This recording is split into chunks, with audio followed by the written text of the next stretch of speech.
Hi my dear friends, welcome back to English with Shyam sir. I'm Shyam sir talking to you, spotting the errors. Chesedama. He is one of those students who works very hard. What is the meaning of the sentence? A meaning కొన్నిసార్లు అర్థమైతే కానీ ఎర్రర్ని find out చేయలేము మనం. What is the meaning of the sentence? అతను ఒక్కడే కష్టపడతాడని చెప్పట్లేదు నేను. కష్టపడే వాళ్ళల్లో ఇతను ఒకడు. మళ్ళీ చెప్తున్నాను, కష్టపడేది ఎవరు? ఇతను ఒక్కడేనా? కాదు, చాలామంది ఉన్నారు. చాలామంది కష్టపడే వాళ్ళు ఉన్నారు, వాళ్ళల్లో వీడొకడు. అక్కడే తెలిసిపోయింది ఆన్సర్ మనకి. ఇక్కడ వర్క్స్ కాదు, వర్క్ ఉండాలి.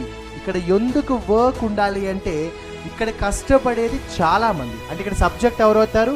స్టూడెంట్స్ సబ్జెక్ట్ అవుతారు. మరి స్టూడెంట్స్ ప్లూరల్ కదా, మరి సబ్జెక్ట్ ప్లూరల్ అయితే వెర్బ్ కూడా ప్లూరల్ అవ్వాలి. అంటే ఇక్కడ వర్క్ ఉండాలి. ఇది మీకు క్లారిటీగా అర్థం కాకపోతే మీరు ఇమ్మీడియట్గా ఏం చేయాలి?